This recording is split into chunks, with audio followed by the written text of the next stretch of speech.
इसलिए अन्यथा नहीं लिया? नहीं शुद्ध सारा ठीक से नहीं नहीं। हिंदी में ही बोलिए। जी जी जी जी।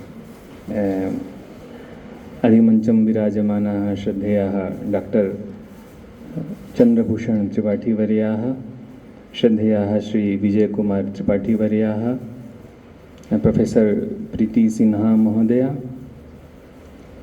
अस्य समग्र कार्यक्रमस्य आधारभूताः अखिल भारतीय संस्कृत परिषदः मन्त्रीमहोदयाः, महान्तः चिन्तकाः दार्शनिकाः, प्रयाग विश्वविद्यालयस्य विभागाध्यक्षाः परमश्रद्धेयाः प्रोफेसर प्रयाग नारायण मिश्रवर्याः, अत्र उपस्थिताः समेपि लखनऊ विश्वविद्यालयस्य आचार्याः, अस्माकं प्रियांसः छात्राः, भवतां समेषां स्वागतम् अभिनन्दनं वन्दनं च वयं कुर्मः। श्रद्धेया प्रीति सिन्हा जी ने इतना सुंदर उद्बोधन दिया कि वस्तुतः इनका उद्बोधन बाद में होना चाहिए था, उसके पहले मुझे बोल लेना चाहिए था। आपने इतना सरस और इतना रसमय अपना उद्बोधन दिया कि उसके बाद थोड़ा बोलने में मेरा भी मन बहुत भावुक हो गया आपके उसको सुन कर के। एक प्रेरणा है, बहुत बड़ी प्रेरणा है कि विद्या जो है सतत इस अवस्था, ये अस्वस्थ अभी इनका ऑपरेशन होना है आँख का, लेकिन कितनी इनमें ऊर्जा है। ये विद्या जो है बहुत बल देती है और इसकी साक्षात ये प्रतिमूर्ति हैं। श्रद्धेया प्रोफेसर रेखा शुक्ला जी, जो जिनके उससे यह कार्यक्रम प्रारंभ हुआ था, जिनके व्याख्यान से ही आज उसका ये 25वां क्रम है। हम उपाकर्म और संस्कृत इसको लेकर के कुछ, आप सभी लोग जानते हैं उपाकर्म, रक्षाबंधन, संस्कृत दिवस, ये सब परस्पर एक दूसरे से अन्योन्याश्रित हैं। उप अर्थात समीप में, आ माने समन्तात, कर्म माने संस्कार। कर्म शब्द का अर्थ है क्रियते यत्तत् कर्म, जो चीज़ की जाए। तो जो चीज़ की जाए इसके कहने से कर्म का बोध होता है। कर्म में मनिन प्रत्यय है, प्रत्ययों से शब्द बदल जाते हैं। तो यहाँ पर जो है कर्म का अर्थ, जब हम मनिन प्रत्यय, कर्म अर्थ में मनिन प्रत्यय करते हैं, तो यहाँ पर कर्म शब्द का अर्थ है संस्कार। इसलिए समीप में पूर्ण रूप से जो संस्कार, ये उपाकर्म शब्द का अर्थ है। तो किसके समीप में पूर्ण रूप से संस्कार? तो कहा गुरु के समीप में पूर्ण रूप से छात्र का संस्कार। यही है उपाकर्म शब्द का अर्थ। तो हमारे भाष्यकार ने कहा कि 4 प्रकार के काल हैं जो विद्या के लिए उपयुक्त होते हैं। आगम काल, स्वाध्याय काल, प्रवचन काल और व्यवहार काल। सबसे पहले आता है आगम काल। तो यह आगम काल जो है विद्याध्ययन काल है और हमारा जो भारतीय चिंतन है वह एक योग से जुड़ा हुआ है। कब किसका योग होता है, कब किस राशि में, किस नक्षत्र में, किस तिथि में क्या करना होता है, और फिर उसकी पूर्णता होती है। तो जब वेदाध्ययन, प्राचीन पद्धति में तो वेद ही ज्ञान राशि है और हमारे भारतीय चिंतन का आधारभूत है। जो वेद में है, जितने भी सिद्धांत हैं आज सब कहीं ना कहीं किसी न किसी रूप में वेद में जुड़े हुए हैं। तो वेद अध्ययन ही हमारी प्रमुख पद्धति, शिक्षा पद्धति थी प्राचीन युग में। तो उसका अध्ययन का जो प्रारंभ होता था वो श्रावणी पूर्णिमा के दिन, जब श्रवण नक्षत्र और पूर्णिमा दोनों का योग होता था, उसी समय छात्र गुरु के समीप में जाता था और गुरु के समीप में गया हुआ छात्र, उस छात्र का असमन्तात कर्म, उसका पूर्ण रूप से वह संस्कार करता था और उसको उस योग्य बनाता था। ये हमारी पद्धति थी। और आज भी प्रायः इसी समय सत्र प्रारंभ भी होते हैं, जो नूतन सत्र महाविद्यालयों में भी सत्र प्रारंभ, हमारे यहाँ भी इस समय बच्चों के सब सत्र प्रारंभ हो रहे हैं। तो वो क्रम कहीं ना कहीं से अभी भी जुड़ा हुआ है। हाँ, पहले क्या था कि हम व्यवहारिक और आध्यात्मिक, हमारा जो भी कार्य होता था वो अध्यात्म के अंतर्गत होता था। हमारी केवल व्यवहारिक दृष्टि नहीं थी, हम अध्ययन भी करते थे तो हमारे मूल में अध्यात्म होता था। अध्यात्म दुख भी है और अध्यात्म सुख भी है। जब हम आत्मिक चिंतन करते हैं, जब आत्मा की ओर गमन करते हैं, आत्मनि इति अध्यात्म, जब आत्म विषयक चिंतन करते हैं तो वह अध्यात्म जो है वह सुख होता है। और जब हम अध्यात्म को भौतिक और वैषयिक दृष्टि से देखते हैं तो वह दुख का कारण भी हो जाता है।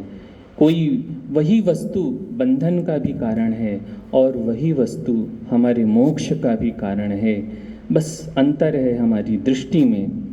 तो यह जो है तो हमारा सारा व्यवहार, हमारा सारा चिंतन अध्यात्म के अंतर्गत था, इसलिए हर कर्म में हमारी दिव्यता थी।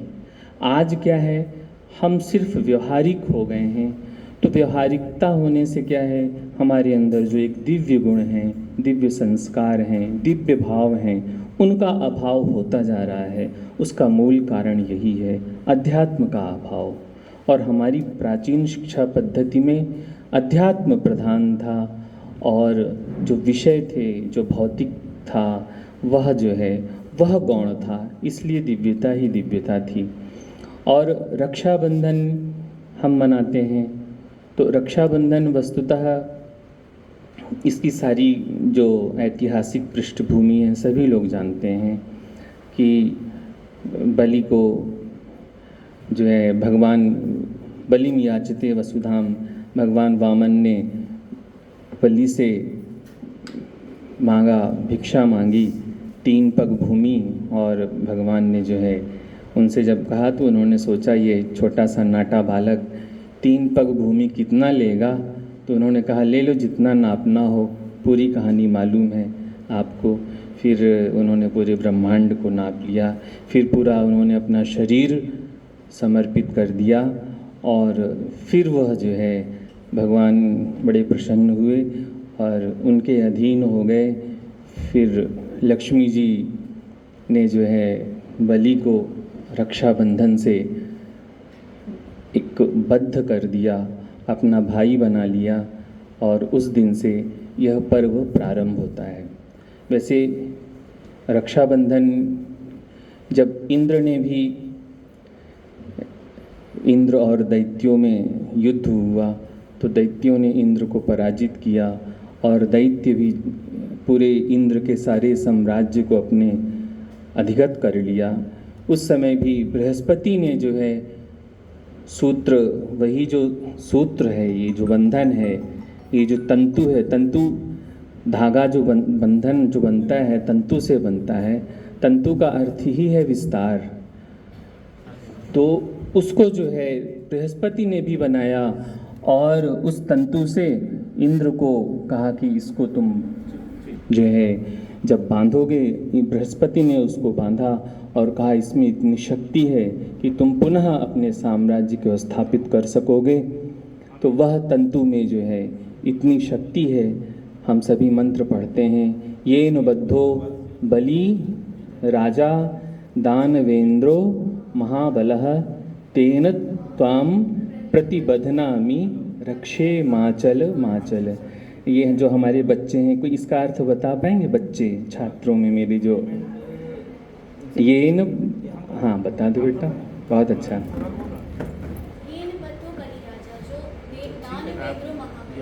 जो दानवों के इंद्र राजा बलि थे वो बहुत ही बलशाली। तेन त्वां प्रतिबध्नामि रक्षे माचल माचल। ठीक, बहुत सुंदर, बहुत सुंदर, ठीक, बहुत अच्छा। तो येन माने जिस सूत्र के द्वारा, जो सूत्र, जो धागा, तंतु, येन तंतुना, जिस तंतु से राजा बलि बांधे गए, ठीक तेन त्वाम प्रतिबध्नामि, उसी तंतु से मैं आप लोगों को भी बांध रहा हूँ। और जैसे उसने बलि की रक्षा की थी, राजा इंद्र की रक्षा, यहाँ पर दानवेंद्रो महाबलः, दानवों में जो श्रेष्ठ, इंद्र का बहुत अर्थ है, तो दानवेषु इंद्रः श्रेष्ठः महाबलः बलिः येन सूत्रेण प्रतिबद्धः तेनैव सूत्रेण अहं त्वां प्रतिबध्नामि। तो वह सूत्र पहले हमारे जो पुरोहित होते थे, वह मत्स्य पुराण में भी लिखा हुआ है कि हमारे जो पुरोहित होते थे वही जो है हमारे राजा को और प्रजा को वही सूत्र वो बांधते थे, और इसी भाव से बांधते थे उनकी अचल प्रतिष्ठा के लिए। और वह धीरे धीरे कालांतर में भाई अपने बहन को बांधने लगी, और मूल में कोई किसी को भी सूत्र बांध सकता है, मूल में भाव रक्षा का है, उसके कवच के रूप में वह कार्य करता है। और बात है संस्कृत की, संस्कृत का मूल नाम है दैवी वाग, और यह दैवी वाग अनादिकाल से, अनादि निधना वाग उत्सृष्टा स्वयं भुआ, यह जो है संस्कृत जो शब्द हमने कहा, वह संस्कृत माने सिर्फ संस्कार युक्त, जो भी संस्कार युक्त हो वह संस्कृत है। वह भाषा हो या हमारा चिंतन हो या हमारी बोलचाल हो या हमारा संस्कार हो, इसीलिए संस्कृत संस्कार, संस्कार जो हमारे यहाँ प्रारंभ होता है वो षोडश संस्कार, वह क्या है, वह भी संस्कृत है। तो इसलिए हमारे यहाँ संस्कार की प्रधानता थी।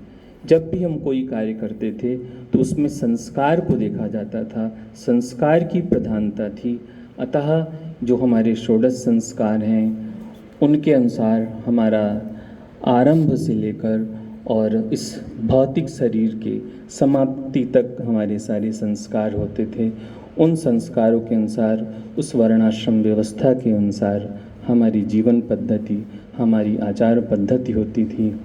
और पूरा हमारा जो राष्ट्र है, हमारा जो पूरा विश्व है, हमारा जो पूरा चिंतन है, वह सब संस्कार में होता था। इसलिए हमारे आपस में जो संबंध होते थे, हमारे जो आपस में प्रेम, सौहार्द, बंधुत्व, वसुधैव कुटुंबकम, यह जो भाव था, सर्वे भवन्तु सुखिनः सर्वे सन्तु निरामयाः, इसका जो भाव था वह हमारे जीवन में था, सभी के जीवन में था। और वह पुनः स्थापित हो। हम उपाकर्म और रक्षाबंधन और संस्कृत दिवस, संस्कृत जो है बहुत ही व्यापक है। यह, इसकी व्यापकता आप सभी इससे पूर्ण रूप से परिचित हैं। बस बात इतनी है कि इसको हम अपने आचार विचार में, अपने व्यवहार में और इसको ज़रूर पढ़ें। और इसकी जो भाषा है, इसकी जो दिव्यता है, जब हम बोलेंगे तभी उसकी जो शक्ति है, उसकी जो दिव्यता है वो हम में आएगी। और मुझे बहुत ही अच्छा लगा, यहाँ पर श्रद्धेय मिश्र जी ने मुझे बुलाया और इतने अच्छे विद्वान और श्रद्धेय प्रीति सिन्हा मैडम का हमने आज व्याख्यान सुना। और हमारे जो बच्चे अभी येन बद्धों का अर्थ बताए, बहुत बड़ी बात, बहुत अच्छा। किस विद्यालय से बच्चे आए थे? बहुत, सरस्वती विद्या मंदिर में तो वस्तुतः बहुत ही संस्कार दिया जाता है। हाँ, नाम बताओ विद्यालय का। अच्छा, बहुत सुंदर। ये बहुत बड़ी बात है कि आप लोग इस उपाकर्म और रक्षाबंधन और संस्कृत दिवस और उसको लेकर के प्रतियोगिताओं में आपने प्रतिभागिता की। आप सभी को बहुत शुभकामनाएं, बहुत शुभ आशीर्वाद, मंगल वचन सभी को समर्पित हुए। पुनः यहाँ पर सभी उपस्थित श्रद्धेय जनों को प्रणाम करते हुए अपनी वाणी को विराम देता हूँ।